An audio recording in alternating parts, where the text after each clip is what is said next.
Olá, e aí, tudo bem? Hoje a gente vai tentar abrir uma caixa preta que, olha, tá por toda parte, mesmo que a gente nem se dê conta. Pensa naquele hospital público que funciona super bem, sabe? Ou num museu incrível na cidade. Ou até naquele curso técnico que um parente fez. Pois é, muitas vezes por trás disso tudo tem uma parceria entre o governo e organizações da sociedade civil. A nossa missão aqui vai ser entender como essa engrenagem funciona. A gente vai decifrar o que é o famoso Sistema S, as tais organizações sociais, as OSs, as OSCPs, e ainda uma lei mais nova que veio para tentar botar um pouco de ordem na casa. E para fazer essa análise, a gente se baseou num material bem denso de direito administrativo, daqueles de concurso, sabe? Mas calma, a ideia aqui é justamente traduzir esse juridiquês todo para uma conversa clara, para entender como o Estado foi criando jeitos diferentes de chamar a iniciativa privada para perto. Exato. E para começar, a gente precisa ter uma ideia bem clara na cabeça, que é a divisão da sociedade em 3 setores. O material que a gente usou organiza assim. Primeiro setor é o Estado, o governo. Segundo setor é o mercado, as empresas com fins lucrativos. E o terceiro setor é todo esse universo de entidades privadas que não querem lucro, que atuam por uma causa de interesse social. É aí que entram as ONGs, associações. As fundações, esse pessoal todo. Exato. Só que o ponto de virada, o que realmente importa para a nossa conversa, é quando uma entidade dessas formaliza um laço com o governo. Aí ela pode passar a ser chamada de entidade paraestatal. Paraestatal. Isso. Ela continua sendo privada, mas ela passa a andar de mãos dadas com o Estado, recebe recursos, pode usar um prédio público e, em troca, claro, ela aceita ser fiscalizada pelo Tribunal de Contas, por exemplo. É nesse grupo que a gente vai focar. Certo, então vamos começar a desvendar essa sopa de letrinhas. O primeiro modelo, talvez o mais antigo, são os serviços sociais autônomos. O nome é meio formal, mas todo mundo conhece pelo apelido, né? A gente está falando do famoso Sistema S. Isso mesmo. Senai, Sesc, Senac, Sebrae. Exatamente, o exemplo clássico. Eles são um modelo bem particular, sabe? São criados por uma autorização em lei, mas a natureza jurídica deles é de direito privado. O foco deles é super específico, dar assistência ou ensino para certas categorias profissionais. Indústria com o Senai, comércio com o Sesc e o Senac. Entendi. E a grana deles? Porque eles movimentam muito dinheiro. De onde vem? Aí que tá o pulo do gato. A principal fonte são as chamadas contribuições parafiscais. Parafiscais. Traduz isso aí pra gente. É tipo um imposto. É quase isso. É uma contribuição obrigatória que as empresas de um setor pagam sobre a folha de salários. Na prática, é um dinheiro carimbado, sabe? Ah, tá. As indústrias são obrigadas a contribuir e essa grana vai direto financiar o Senai e o SESI. A lógica é o próprio setor bancar a qualificação dos seus trabalhadores. E por terem essa estrutura, eles não precisam de concurso público, contratam pela CLT e têm regras de licitação próprias, mais flexíveis. Isso dá mais agilidade para eles. Sei. É um modelo bem fechado, então, com o financiamento garantido pelo próprio setor que ele serve. Mas vamos para um outro modelo, que parece mais presente no nosso dia a dia em serviços essenciais. As organizações sociais, as OSs. A gente ouve muito falar delas administrando hospitais, centros culturais. Sim, e aqui a lógica é completamente diferente. O ponto mais importante que a nossa fonte destaca é o seguinte: OS não é um tipo de entidade que você abre num cartório. Como assim? É uma qualificação. Um título, um selo de qualidade que o poder público decide dar a uma associação ou fundação que já existe e que atua em certas áreas. Peraí, deixa eu ver se eu entendi. Então, uma associação que já tem, sei lá, um projeto na área da saúde pode pedir para virar uma OS? Exatamente, ela pede essa qualificação, mas tem que atuar em áreas que a lei define: saúde, educação, cultura, meio ambiente. E o ponto central, a grande questão aqui, é que a decisão do governo de dar ou não esse título é um ato discricionário. Discricionário? Isso quer dizer que o governo pode simplesmente dizer sim ou não, mesmo que a entidade cumpra todas as regras do edital. É uma escolha de conveniência. Precisamente. É uma análise de oportunidade. O governo avalia se aquela parceria é conveniente para a administração pública naquele momento. Não basta ser tecnicamente bom, sabe? Entendi. Se o governo decide que sim, que a parceria vale a pena, aí eles assinam um contrato de gestão. E esse documento é o coração de tudo. Ele define as metas, os resultados que a OS tem que entregar e, claro, os recursos que o Estado vai repassar. Nossa, isso é bem interessante. E, sendo um pouco crítico, não abre margem para o governo escolher seus amigos em vez da entidade mais competente? Essa é exatamente a principal crítica que se faz ao modelo. Ele foi criado para dar flexibilidade, mas, sim, essa flexibilidade pode ser usada politicamente. A contrapartida para a entidade que ganha o título é que ela perde um pouco da autonomia. A lei exige do Conselho de Administração da OS tenha representantes do poder público. Ou seja, o governo passa a ter uma cadeira na mesa onde as decisões mais importantes são tomadas. Então é uma faca de dois gumes. A organização ganha acesso a recursos públicos, pode receber servidores cedidos, usar um prédio inteiro do governo, mas em troca o Estado senta no conselho dela para fiscalizar tudo bem de perto. É uma parceria bem íntima. Exato. É um modelo de transferência da execução de um serviço público para um parceiro privado, mas com um controle estatal bem próximo. Ok. O modelo da OS parece ser para coisas grandes, quase como se o governo delegasse uma função dele. Mas e se uma ONG tem um projeto legal, mas não quer essa relação tão próxima? Tem outro caminho? Aí que entram as OCPs, né? Perfeito. Você já pegou a filosofia da coisa. As OCPs, ou Organizações da Sociedade Civil de Interesse Público, são outro tipo de qualificação.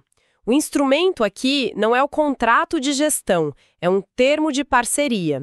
E a diferença fundamental que o nosso material deixa claríssima é que a qualificação como OCP é um ato vinculado. Ato vinculado. Então é o exato oposto do discricionário. É tipo uma máquina de refrigerante. Se eu boto o dinheiro certo, ela tem que me dar o produto. Não tem opinião. É isso. Exatamente essa lógica.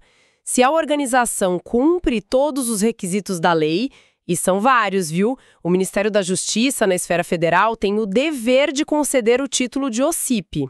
Não cabe ao governante avaliar se é conveniente ou não. Caramba, isso muda tudo. Tira completamente o fator político da decisão. É um processo muito mais técnico, mais previsível para as organizações. Mas então, por que uma organização escolheria um caminho ou outro? Ser OS ou ser OSCIP? Depende muito do objetivo, né? O modelo OS é para essas parcerias mais profundas, de gestão de um serviço inteiro. O modelo OSCIP é mais leve. A lei, por exemplo, proíbe que sindicatos, instituições religiosas, escolas particulares e, olha que interessante, as próprias OSs se qualifiquem como OSCIP. Não pode ter as duas qualificações. Não pode. E a governança é diferente. Não tem aquela exigência de ter gente do governo no conselho de administração, o que dá bem mais autonomia. Geralmente, a seleção para firmar um termo de parceria com uma OSCIP acontece por um concurso de projetos. Várias entidades competem com suas propostas. Certo. Então, para a gente fechar bem esse comparativo para não confundir mais, OS seria uma relação quase de casamento discricionário, com o governo dentro da gestão para tocar grandes serviços. E a OSCIP é mais como um namoro, baseado em regras claras, um ato vinculado, com mais autonomia e focado em projetos específicos. Seria isso? Ótima síntese. É isso mesmo. E na prática, as diferenças legais são bem importantes. A lei das OS permite ceder servidor público. A das OCPs não. A lei antiga de licitações também dava umas vantagens para a OS que a OCP não tinha. São incentivos diferentes para modelos com filosofias diferentes. Certo. Vimos o Sistema S, que é um modelo setorial. Vimos OS e OCPs, que são duas qualificações, cada uma com sua lei. Mas o terceiro setor é um oceano. Tem milhares de outras associações de bairro, grupos culturais, ONGs ambientais. Como o Estado fazia parceria com essa turma toda antes? Era meio bagunçado? Era o que muitos chamavam de velho oeste das parcerias, sabe? Existia um instrumento chamado convênio, mas as regras eram muito vagas, o que gerava uma insegurança jurídica enorme e, infelizmente, abria espaço para muitos casos de desvio de dinheiro. Foi para organizar essa situação que surgiu em 2014 a Lei 13.019, o famoso Marco Regulatório das Organizações da Sociedade Civil, o MROSC. Um marco regulatório. Então a ideia foi criar um grande guarda-chuva com regras claras para todo mundo que não era nem OS nem OCIP. Exatamente. E aqui vai uma ressalva importantíssima que a fonte até grifa. Essa lei nova não se aplica aos contratos de gestão com as OSs, nem aos termos de parceria com as OCIPs. Ah, é? Eles continuam com as leis próprias deles. O MROSC veio para criar um caminho padrão para todo o resto do universo de organizações da sociedade civil. Entendi. E que caminho é esse? A lei criou novos tipos de contrato, novos nomes para a gente aprender? Criou, mas a lógica é bem intuitiva. São 3 instrumentos novos. O primeiro é o termo de colaboração. Ele é usado quando a ideia da parceria vem do próprio governo. A administração pública identifica uma necessidade, desenha um projeto e chama as organizações para executá-lo com recursos públicos. Ah, tá. Tipo a prefeitura falando, olha, eu preciso de um parceiro para um projeto de reforço escolar em tal bairro. Quem se habilita, é isso? Perfeito. O segundo é o termo de fomento. E aqui a lógica é inversa. A iniciativa parte da organização da sociedade civil. É ela que tem um projeto, uma ideia inovadora e procura o governo para conseguir o financiamento. Então, nesse caso, seria, sei lá, a associação de moradores que já tem um projeto de horta comunitária e vai na prefeitura pedir grana para poder ampliar. Exatamente. A diferença é só de quem partiu a ideia. Certo. E o terceiro instrumento é o acordo de cooperação. Esse é o mais simples. É para parcerias que não envolvem a transferência de dinheiro. Ah, Pode ser, por exemplo, a prefeitura cedendo um espaço para uma ONG dar aulas de teatro, ou a troca de conhecimento técnico. Se não tem repasse de grana, o nome é acordo de cooperação. a distinção é bem clara. Quem propõe e se tem dinheiro na mesa ou não. Mas nos casos que tem dinheiro, como no termo de colaboração e de fomento, como é que se escolhe a organização? Para não cair naquele problema da escolha política que a gente já falou. Então, a lei tornou como regra geral o chamamento público. Chamamento público. Isso, ele funciona como uma espécie de licitação, mas adaptada para o mundo social, sabe? O governo publica um edital com regras claras, com critérios de seleção objetivos e as organizações competem.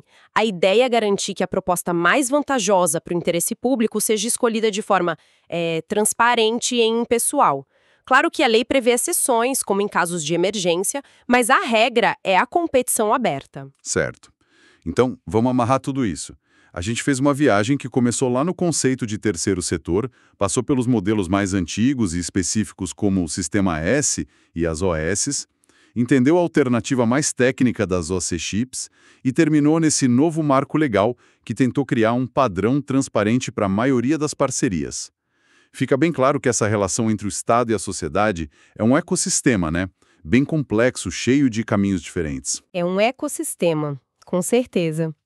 E se a gente dá um passo para trás, o que a fonte nos ajuda a enxergar é que todos esses modelos OS, OSCIP, os termos da nova lei, são, no fundo, respostas diferentes para o mesmo dilema. Que dilema. IP aposta em regras técnicas, mais autonomia. O MROSC aposta na competição aberta, na padronização. E a reflexão que fica, e que eu acho que é a mais importante, é a gente começar a olhar para os serviços ao nosso redor com outros olhos. Quando a gente vê um hospital funcionando bem, um parque bem cuidado, um projeto social que realmente faz a diferença, a pergunta que a gente pode se fazer é: qual será o arranjo por trás disso? Será que o modelo de parceria que foi escolhido ali está conseguindo equilibrar a eficiência com o interesse público? No fundo, a busca pelo modelo ideal é a busca por um Estado mais eficiente e uma sociedade mais forte.